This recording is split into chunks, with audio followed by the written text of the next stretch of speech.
자, 김민재 선수 이적설이 여기저기 계속해서 좀 나오고 있습니다. 네.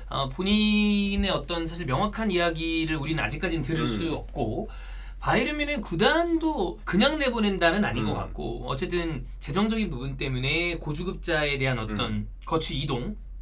근데 당연히 이적료 수익도 어느 정도 올려야 될 테니까 그런 걸 좀 여러 가지 열어놓고 생각하는 게 아닌가 싶은 와중에 사우디 링크가 떴습니다. 그렇죠. 중동 매체들의 보도입니다. 네. 본격적인 움직임이 알 나스르에게서 감지가 됐다. 알 나스르 호날두가 있는 팀이고 네. 최근에 호날두가 이제 알 나스르와 재계약을 잠깐 미뤄오는 사이에 나왔던 이야기가 호날두는 되게 잘하고 있는데 알 나스르가 우승을 못하고 있어요. 맞아요. 그래서 호날두 측에서도 그런 부분에 대한 아쉬움을 표하면서 팀 전력이 좀 더 활발하게 보강돼야 한다. 그런 이야기를 많이 했다고 하는데 뭐 그게 사실이건 아니건 떠나서 지금 알 나스르 상황 자체가 우승 경쟁력을 확보하기 위해서 더 많은 선수를 원하고 있는 상황입니다. 그래서 막 리버풀 루이스 디아스 얘기도 막 나왔고 그쵸. 다양한 선수들 이야기가 나왔는데 김민재도 그 중에 한 명으로 언급이 된 거죠. 이게 중동 매체뿐만이 아니고요. 산티아오나 등 유럽 이적 시장을 다루는 이들도 김민재에 대해서 알 나스르가 영입을 강력히 추진하고 있다. 뭐 선수 측과 협상을 하고 있다는 이야기까지 일단 나왔습니다. 네.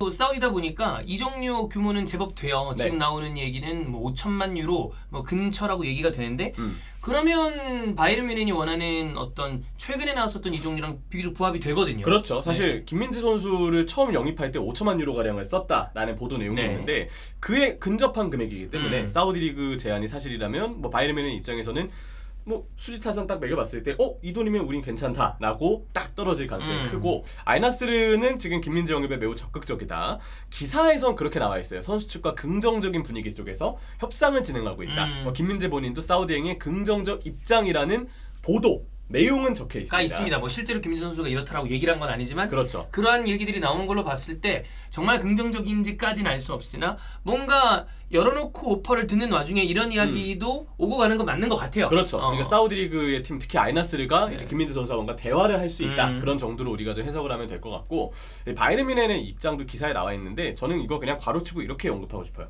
독일 언론이 다루는 바이에른 뮌헨의 그게 입장. 맞죠. 왜냐면 이게 곧 독일에서 다뤘다고 해서 무조건 뮌헨의 오피셜한 입장이라고 볼 수가 없거든요. 맞아요. 어쨌든 이 기사에서 언급된 거는 우리가 항상 봤던 아니 왜 이렇게 평가가 박하지? 네. 올 시즌 이렇게 헌신하고 많이 뛴 선수한테 그 내용이 그대로 좀 이어지고 있어요. 네, 그냥 그렇다 정도로 읽어주시면 되고 김민재 선수의 입장에 대해서도 기사에서는 시즌 중반에 잔류 의사가 컸으나 매력적인 제안을 받을 시 이적으로 입장이 변화했을 가능성이 있다. 가능성이 있다. 그래서 현재 알 나스르 제안에 열려 있으며 긍정적으로 검토 중이라는 이야기가 기사에 나와 있습니다. 자, 그러면 어쨌든 우리가 알 나스르 상황도 한번 봐야 됩니다. 아까 얘기했던 것처럼 호날두라는 선수를 보유하고 있고 스쿼드가 나쁘지 않습니다만 뭔가 트로피와 좀 멀리 있는 그런 부분이 있단 말이에요. 그래서 수비 라인을 한번 체크를 해봐야 돼요. 김민재는 수비수니까. 아무래도 사우디 리그도 저도 이제 주로 보는 리그가 아니라서 좀 디테일한 정보는 아니긴 하지만 현재는 이 스페인 국적의 라포르트가 있고요. 라포르테라고 이제 말을 해야겠죠. 그렇죠. 스페인 국적을 택했기 때문에 모하메드 시마칸, 프랑스 국적의 시마칸이 있습니다. 뭐 이 선수도 사실 B클럽이랑 이강대 났던 선수예요. 그래서 국제적인 선수들, 유럽에서의 경험이 많은 선수들은 이미 다수 있고요. 근데 이제 팀 수비 지표를 보니까 경기당 평균 1.18골 실점, 무실점 경기 비율 26%. 약간 좀 아쉽죠. 우승 경쟁팀 치고는 만족스럽지 못합니다. 팬들의 반응도 한번 기사화가 됐었는데 팀 수비력에 대한 일단 불만이 많다고 하고요. 그래서 김민재 선수가 알 나스르에 간다면 수비진 전력의 즉각적인 상승을 기대해 볼 수 있고 라포르트는 혹은 시마칸과 강력한 중앙 수비 조합을 형성하는 게 가능하다. 그래서 이제 실점 감소, 수비 안정화 이거를 이제 알 나스르가 김민재 선수를 영입함으로써 노리고 있다라고 우리가 볼 수 있겠습니다. 사실 이름값 있는 선수들이 있는 거랑 별개로 사실 수비의 어떤 스코어는 단순히 센터백진이 좋다만 놓고 얘기할 수는 없긴 합니다. 어떤 전술을 쓰는지 미드필더 쪽에서는 어느 정도로 이 수비에 가담을 해주는지 이런 걸 다 봐야 되겠지만 결과만 놓고 봤을 때 수비 보강을 하는 게 이상해 보이진 않네요. 필요한 부분이 있죠. 그리고 김민재 선수는 이미 본인의 수비력으로 팀 체질을 바꾼 걸 나폴리에서 증명을 해봤기 때문에 팀이 수요하는 건 충분히 이해가 됩니다. 자, 알 나스르로 이적을 하면 김민재에게 기대가 되는 점, 우려가 되는 점, 뭐 장단점을 좀 따져볼 텐데 새로운 리그와 환경에서의 도전, 뭐 어쨌든 새로운 또 아시아 무대, 그것도 중동 무대에서의 활약이라는 또 다른 도전이 되겠고 팀 내 핵심 선수로서 확실한 입지를 당연히 아이나스리에서도 원하기 때문에 김민재 선수를 수요하는 거거든요. 주전 활약이 매우 기대가 되는 긍정적인 측면이 있습니다.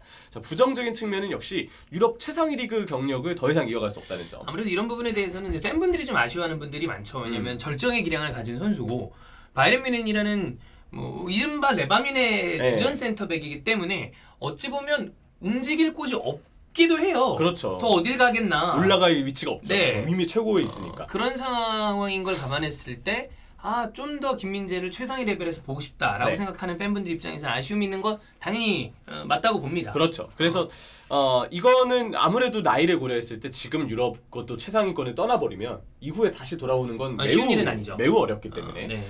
그래서 이 부분에 대해서는 아쉬움을 좀 느낄 수 있고 선수 경력 관리 및 이게 국가대표팀 경쟁력 유지에 대한 잠재적인 우려도 있죠. 왜냐면 사우디 리그가 당장 이 분데스리가만큼의 경쟁력은 아니잖아요. 아무래도 좀 더 낮은 경쟁력의 대회에서 뛰기 때문에 우리 대표팀 입장에서도 그건 좀 아쉬울 수 있다. 네. 사우디아라비아 문화에 대한 적응 문제 그리고 김민재 선수가 이제 새로운 팀으로 뭔가 이번 여름에 팀을 옮기고 뭔가 하기에는 아킬레스건 부상이 직전까지 있고 지금도 제가 볼 때는 있을 거라 생각해요. 아킬레스 부상이 생각보다 굉장히 골치 아프다고 네. 알려져 있죠. 그래서 뭐 서 있는 것만으로도 힘들다.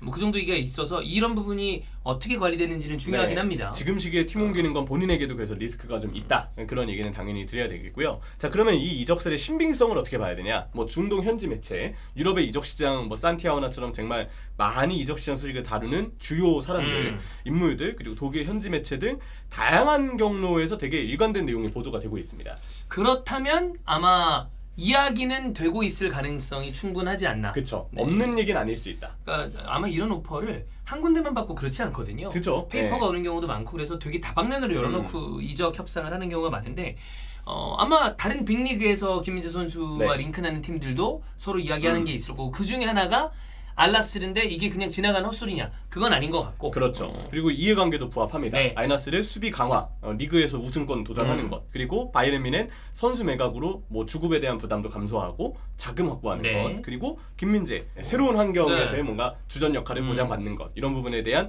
이해관계도 부합을 하는데 근데 종합해서 보면은요. 지금까지 나온 이야기들이 확실히 없는 이야기는 아닌 것 같다. 하지만 보도에서 나온 뮌헨 측 입장이 무조건 맞아떨어질 거란 보장은 없다라고 저는 얘기를 하고 싶고 또 하나는 김민재 선수 본인의 입장에 변수가 많아요. 독일 언론으로부터 받는 평가나 대우 때문에 김민재 선수 본인이 진짜 더 이상 못 참겠다. 불만을 느껴서 나가도 괜찮다는 판단을 할 수도 있죠. 아니 할 수도 있지만 있죠. 예. 아니면 그냥 뭐 나는 여기서 더 경쟁한다. 그죠. 라고 판단할 수도 있는 것이 예. 뭐 지금 계약 기간이나 이런 걸로 봤을 때 나가야 할 필연적인 이유가 있다. 네. 나 반드시 나가야 되는데 이건 아니거든요. 뭔 소리 하는 거야? 아니 나는 콤파니 감독 좋아. 난 네. 바이에른 뮌헨 좋아. 네. 난 남을 건데 이렇게 생각을 하고 있을 수도 있고. 아니면 바이에른 뮌헨은 아니더라도 나는 유럽 탑 레벨의 팀에서 계속 있겠다라고 하는 생각을 할 수도 있고요. 그렇죠. 그래서 이거는 모릅니다. 어. 김민재 선수에게는 저는 그냥 이렇게 생각을 해요. 우리가 알 수 있는 건 없고 지금 이 사우디 리그 아이나스리에 관심이 진짜 있는 것 같긴 하니 선택지가 하나 늘었다. 이게 좀 의미가 있는 게 아닌가 이렇게 보고 있습니다. 그렇습니다. 뭐 어느 쪽으로 가든 김민재 선수를 당연히 또 응원을 하겠고 그리고 김민재 선수가 저는 충분히 좋은 선택을 할 거라고 봐요. 네. 그게 어떠한 방향이든 간에 본인이 좋은 선택을 꼭 하기를 바라겠습니다.